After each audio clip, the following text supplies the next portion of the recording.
영상의 1부는 어디로 가고 2부가 먼저 나왔을까? 또 많은 사람들이 의문을 갖겠죠. 박민성 PD가 실수를 한 거 아니냐? 아닙니다. 치밀하게 계획된 전략적 영상 로딩이 되겠습니다. 자, 영상 2부 시작하도록 하겠습니다. 1부는 이미 완성되어 있는데 일부러 늦게 올리는 겁니다. 자, 이 BMW X7 이 차의 가장 큰 장점은 뭐냐? 저는 X5를 늘렸기 때문에 이 차가 분명히 허술함이 있거나 아니면 자체가 좀 이렇게 헐렁하거나 주행 데이터 값에서 분명히 문제가 있을 것이다 라고 선입견을 갖고 있었어요. 하지만 딱 타보니까 일단은 이 차는 차체 강성에 있어서만큼은 일절 얄짤없게 차체의 강성이요, 보통 이렇게 차가 커지면 살짝 엉성해지거나 뒤쪽이 살짝 물러지거나 이런 게 있는데 얘는 그게 없어요. 차체가 큰데도 불구하고 완벽하게 강성을 갖고 있고 서브 프레임의 어떤 형상과 서스펜션이 너무나 완벽하기 때문에 얘가 차가 되게 큰데도 불구하고 내가 늘 리뷰 옛날부터 얘기하잖아요. 잘 세팅된 차는 아무리 커도 차를 탈 때 이 덩치에서 오는 부담감을 운전자가 못 느낀다. 얘는 처음 탔을 때만 와 차가 크다지 딱 타고 나서 잠깐만 몰기 시작하면 운전을 하고 다니는데 하나 불편함이 없어요. 너무나 이 차가 나와 진짜 이게 호흡이 잘 맞고, 가장 또 칭찬해야 될 거는 서스펜션과 이런 것도 얘기하겠지만 시내 구간을 타게 되면 가다 서다를 반복을 하고 천천히 가면서 악셀을 싹 놓으면서 브레이크를 밟기도 하고 앞차가 좀 더 가면 살짝 더 악셀을 밟기도 하고 뭐하다 보면 이런 대형차들이나 특히나 사륜이 맞물려 있고 어떤 미션이 효율성이라든가 고속에서의 또는 견인을 하기 위한 강성 등을 확보하게 되면 무조건 어떤 차들 간에 1, 2, 3단에서 기어 변속이 왔다 갔다 할 때 변속되는 느낌, 기어가 탁 바뀌는 느낌이 회전비의 차이에 의해서 덜커덕거리거나 툭 치거나, 그러니까 무슨 말 하는지 알죠, 여러분? 그런 것들을 무조건 운전자가 느낄 수밖에 없거든요. 근데 이 차는 아무리 다양한 환경에서 내가 고속도로든 언덕길이든 주차장이든 다 실험을 해봤어. 지금도 제가 신호를 바뀌면 여러분들한테 보여드리겠지만 1, 2, 3단의 변속 시점에서 딱 한번 입력 토크가 약할 때 1단은 티가 안 나고 1단에서 2단 넘어갈 때 톡 치는 게 간헐적으로 그는 억지로 내가 진짜 트집을 잡으려고 작정하고 잡지 않는 이상은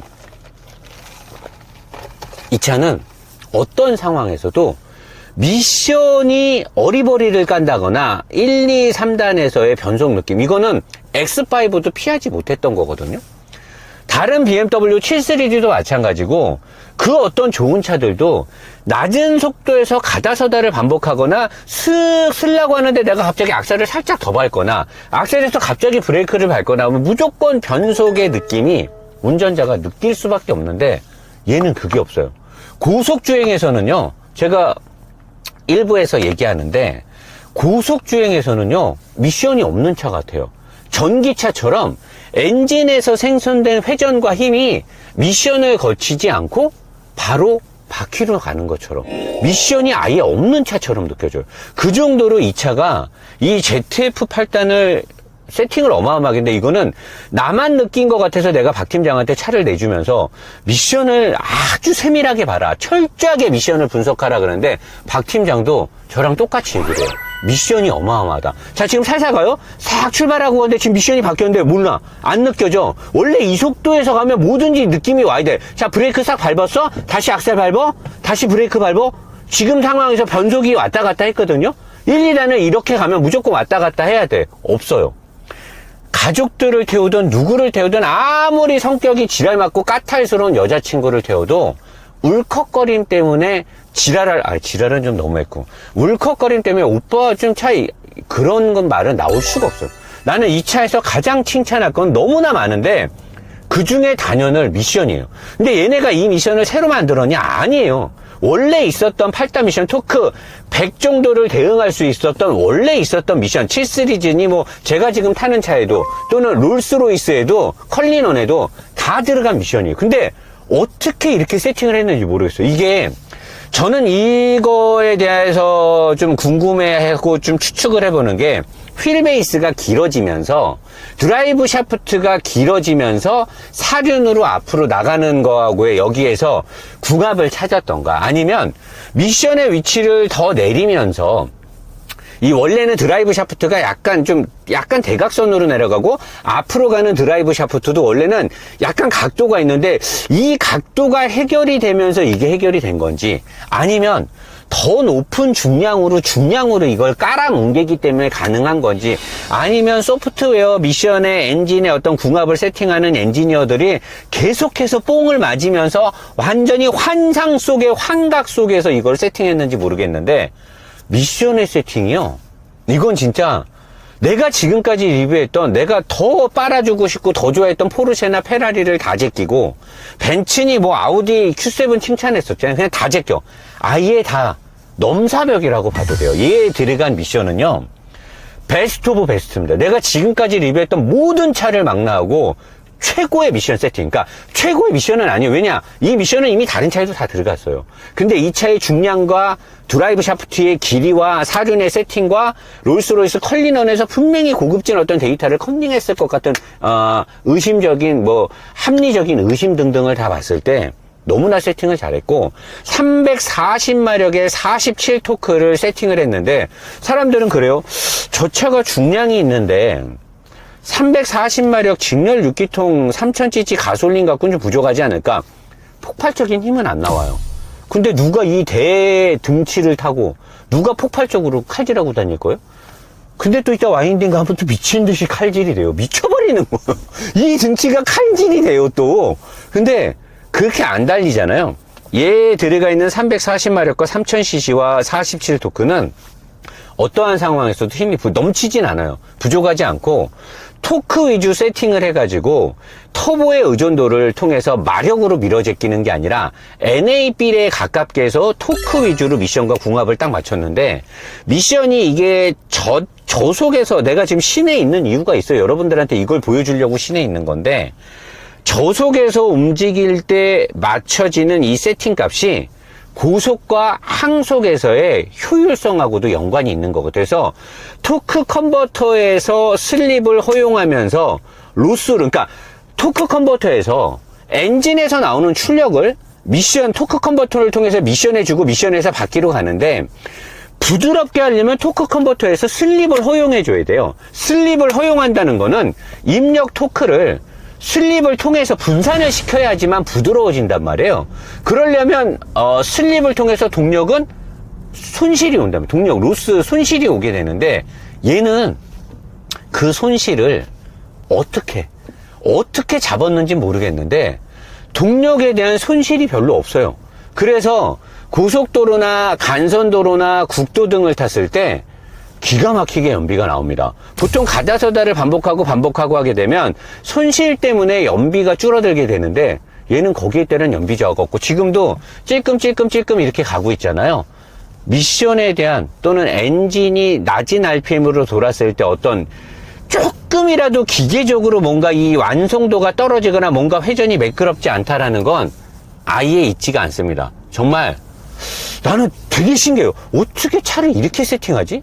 이게 만약에 3억짜리 벤테이가나 아니면 5억짜리 컬리넌이면 당연히 이렇게 세팅해야죠. 그러고는 그도 역시 롤스로이스니까 다릅니다.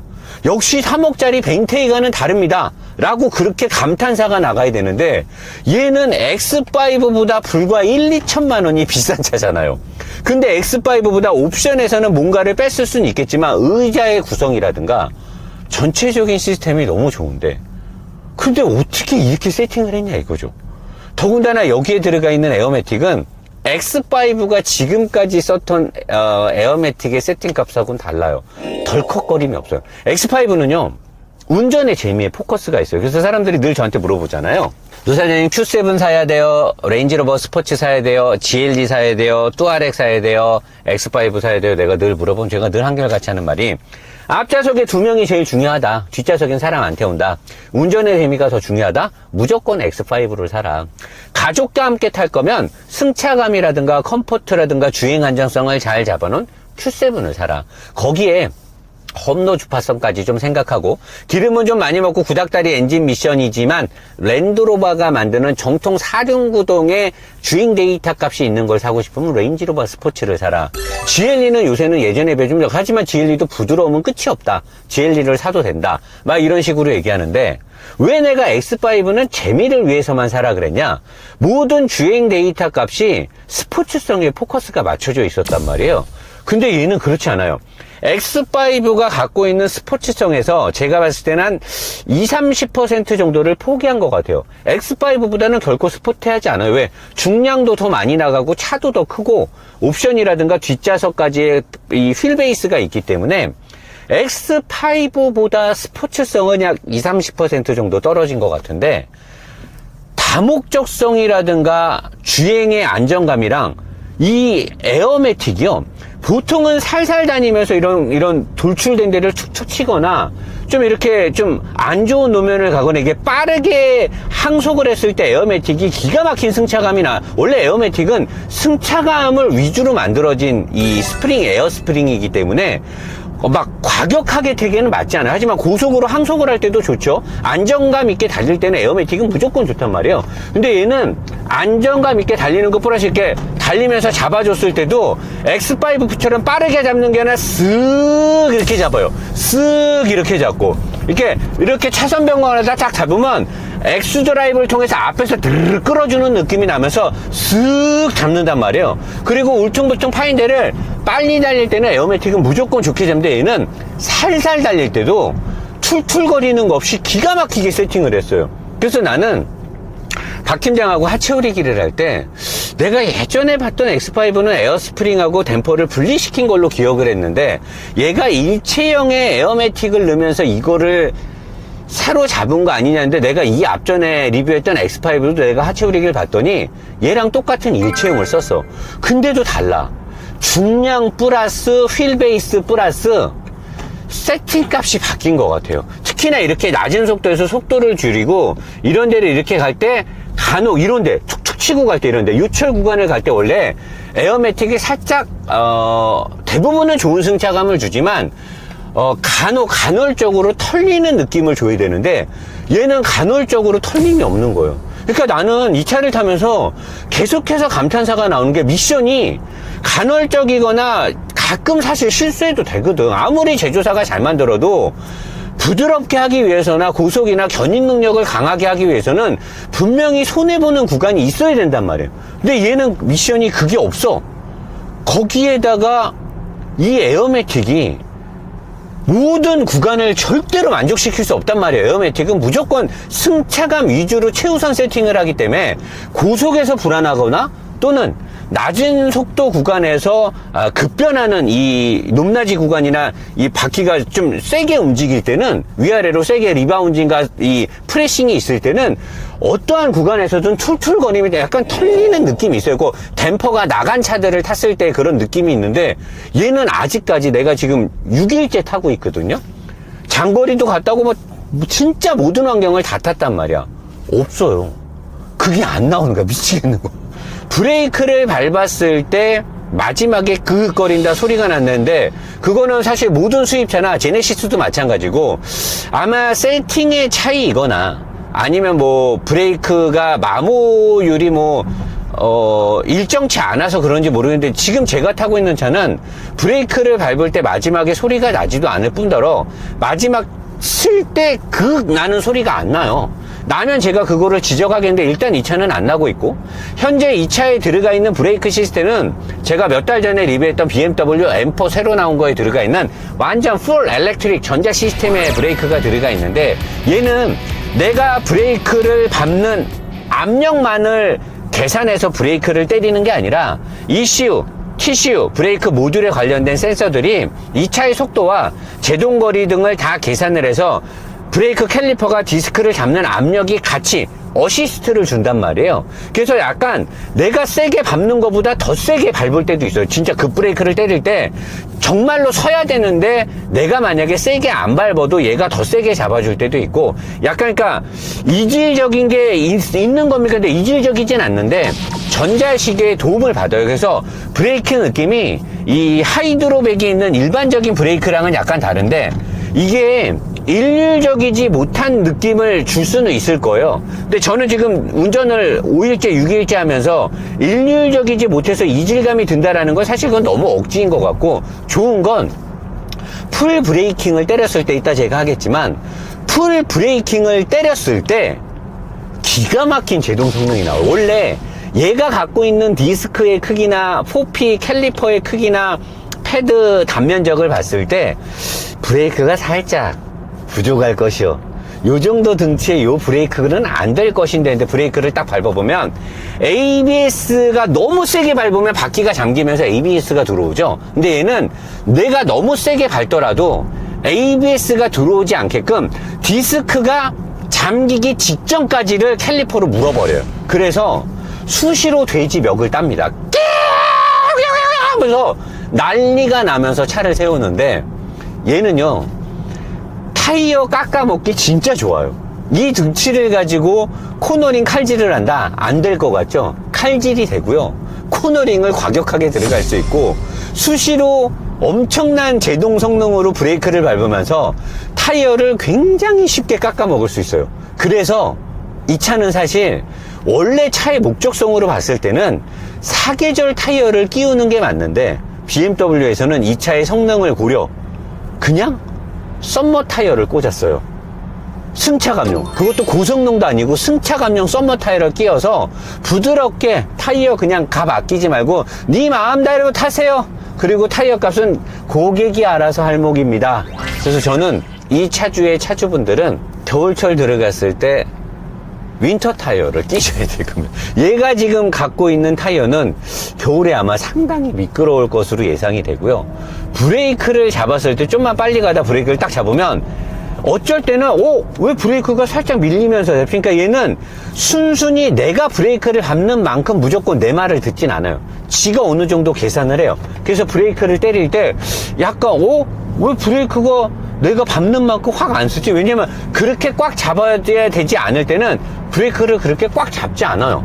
그래서 약간 당황스러운데, 하지만 위급할 때 때리거나 칼질을 하면서 브레이크를 때리면 기가 막히게 브레이크가 들어갑니다.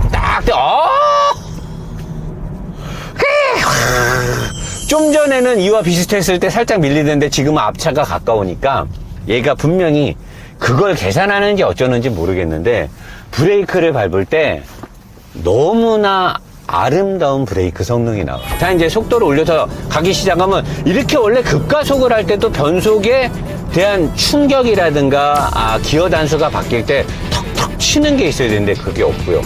엔진은 직렬 6기통은 말할 게 없잖아요. 노 사장이 늘 말하잖아요. 직렬 6기통이 회전에 대한 느낌이 다른 이유가 있다. 얘네들은 심이 가운데 쪽으로 모여 있기 때문에 회전을 할 때의 느낌이 일반적인 V6랑은 다른 느낌을 준다라고 늘 말하잖아요. 칼치기 여기서 딱 들어가.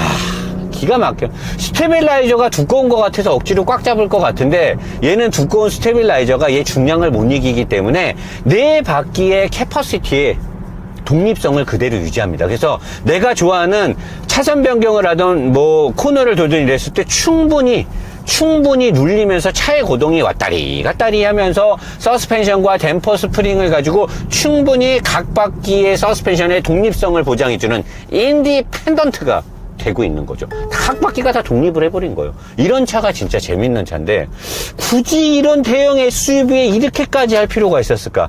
이건 진짜 너무한 거 아니냐. 자, 여기까지 하고 고속으로 넘어갑니다. 자, 이제 고속 섹션에 들어옵니다. 여기에 코너가 만만치 않은 코너거든요. 높은 속도로 가기가 쉽지 않고, 제가 예전에 고성능 차들 탈 때도 여기서 막 100km만 가도 막 엄청 절한다 어쩐다 하는데, 지금 100이 넘는데 살짝 기울어지죠. 더 속도를 높여볼게요. 이 큰 차를 오, 앞타이어 막 깨끗하면서 110km 마크. 오, 살짝 후달리긴 했는데, 야, 이 높은 등치를. 근데 지금도 미션이 변속될 때 아무런 느낌이 없는 거죠. 고속 섹션에 들어가서 차선 변경 후에, 쓱 눌렸다가 딱 잡는, 이렇게 하는 게 없잖아. 쓱 끝. 기가 막히지 않습니까? 야간에도 제가 일부에서 고속 섹션을 좀 했지만 그때는 이제 어두우니까 좀 거시기 한다고 했는데, 야, 브레이크, 돼지가 계속 죽어요. 고속에서는 살살 달리면서 쭉 항속을 했을 때 부드러워지고, 급가속을 하거나 막 이렇게 좀 지랄맞게 운전을 하게 되면 분명히 마이너스 요인이 있는데, 얘는 쫙 달리면 일단은 엔진과 미션과 구동 샤프트를 나가는 이 파워트레인의 이 부드러움에 모든 사람은 아마 뻑 갈 겁니다. 이 파워트레인의 부드러움이 그냥 전기차예요. 근데 전기차 탄다고 생각하시면 돼요. 엔진이 돌아서 미션 변속을 해서 뭐 어쩌고 저쩌고 이런 거 없이 그냥 전기차. 방금도 저런 유출 구간을 이 속도로 지나가면 보통은 이런 중량급의 차들은 차체 흔들림이나 서스펜션의 부담감이라든가 에어매틱에서 간헐적으로 털리는 느낌이 나야 되는데, 얘는 그게 없어요. 제가 계속해서 칭찬할 수밖에 없는 거예요. 자, 지금처럼 가속을 쭉 했을 때 중량과 차 크기 때문에 X5에 비해서 가속력이라든가 속도가 올라가는 건 현저하게 좀 더뎌요. 답답할 수 있어요. 하지만 저는 이런 대형급의 SUV를 타는 사람이 과연 가족들을 다 태우고 그렇게 급하게 지금처럼 150, 170에 다다라는 속도를 막 넘나들면서 운전할 필요는 없지 않느냐. 지금 엄청 빠른데요. 별로 불안함은 없고요. 브레이크. 나이스. 들으셨죠? ABS 안 들어오잖아요. 드르륵 안 들어오잖아. 보통의 이런 중량급의 차들은 이 정도 되면 ABS가 들어와야 되는데, 얘는 타이어가 휠이 잠기기 직전까지만, 타이어는 뒤지든지 말든지 다 깎여 나가든지 말든지 타이어가 뒤지기 전까지 그냥 물어버리는 거야. 이거를 내가 패드를 막 죽기 아니면 살기로 밟지 않아도, 보통 죽기 아니면 살기로 밟으면 묶여버리기 때문에 ABS가 들어온단 말이에요. 얘는 지금 그게 없는 거예요. 이런 고중량의 7명이 타는 차를 이 미친놈들은 왜 이렇게 세팅을 해야 되냐. 이게 바로 BMW가 차를 만드는 아이덴티티라는 거죠. 정말 이 차는요, 가족만을 위해서 타는 차가 따로 있고 내 차가 따로 탈 때는 어떤 차를 하셔도 돼요. 근데 내가 평상시에 출퇴근도 할 거고 나는 운전의 재미도 뭐 이 차를 타면서 O3G의 운전 재미를 달라, 도둑놈이죠. 그러면 안 되는 건데, 근데 나는 이 차를 타면서 운전 재미를 분명히 가질 수 있어요. 분명히 재밌고, 고속을 달리던 일반적인 주행을 하던 시내 주행을 하던 막히는 구간이 있던 반자율 자유을 걸던 바워 웰킨스의 풍부한 오디오 사운드를 들으면서 가던 그 어떤 상황에서도 네가 이 차의 단점을 찾을 수 있으면 찾아서 나한테 알려주세요. 제가 그게 단점이 맞으면 사과할게요. 저는 이 차를 타면서 단점을 찾는다?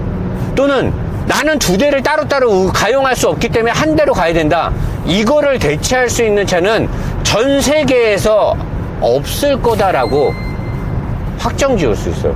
이 차가 갖고 있는 장점들, 이 차의 가격 대비 가성비를 커버할 수 있는 다른 제조사의 차가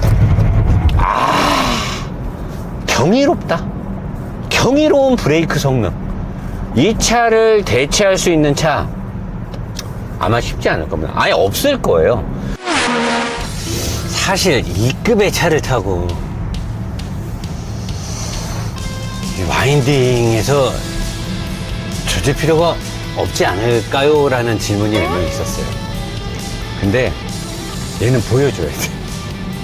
왜냐면 이게 2등치에 사실 안 돼야 되는데, 그리고 얘가 들어가 있는 타이어가 웬만한 2급의 타이어들이 진짜 고성능의 엔진을 품지 않고서는 대부분 다 사계절을 겸용으로 쓰거나 하는데, 얘는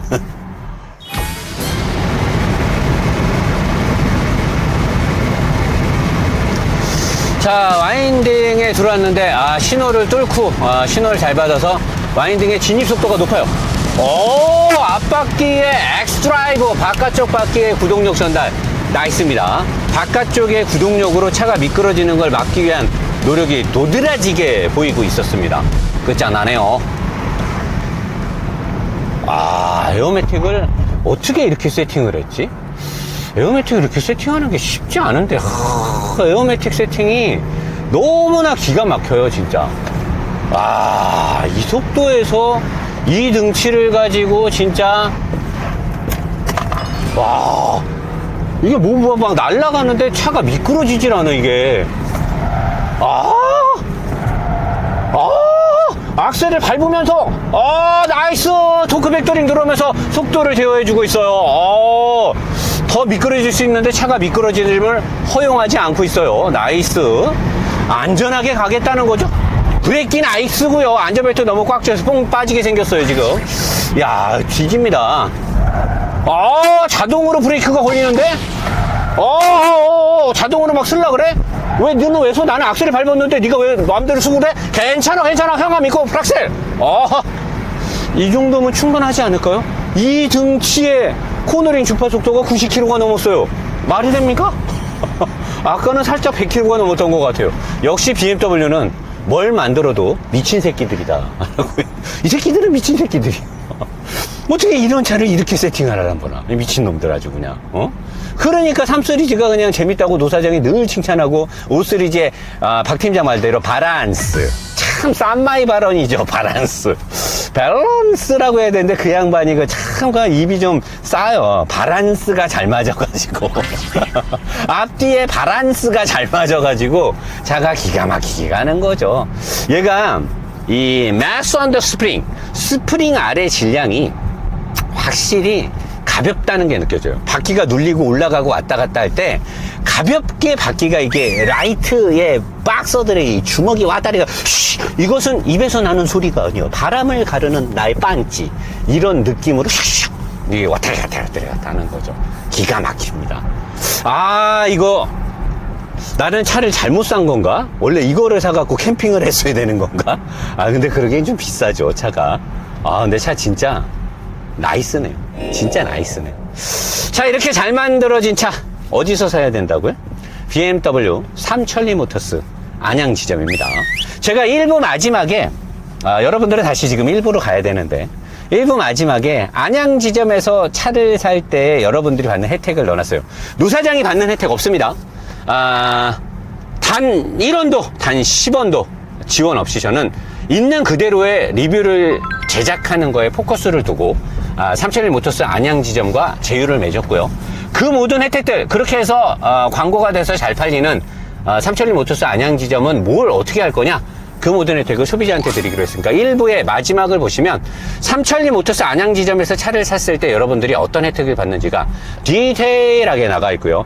본 광고는 본 영상은 유료 광고이나 노사장이 돈을 받은 건 10원도 없지만 여러분들이 혜택을 받는 유료 광고가 되겠습니다. 그리고 저는 있는 그대로 리뷰를 제작했기 때문에 정중한 딴지 그리고 이 차에 대한 잘못된 정보가 있거나 노사장 아닌데 내가 엑소7 타보니까 그게 아닌데 정중하게 딴지와 뭔가 이 차에 대해 문의 있는 거 저한테 주시면 다 답변 드리도록 하겠습니다. 제가 약 만 7일 정도, 만 6일, 요일로는 7일간을 타면서 제가 탄 주행거리는 대략 750km 정도를 탔으니까요.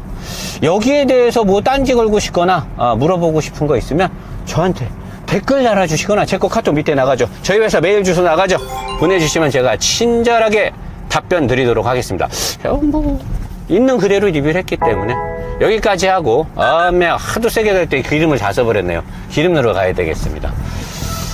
삼천리 모터스 문 매니저님하고 그 다음에 지점장님 이하 전 직원분들 이렇게 협조해 주셔서 감사하고요.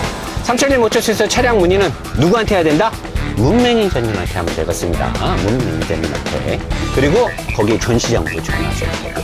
X7 이걸로 마치고 아반떼 N 리뷰로 넘어가. 아반떼 N 고고고!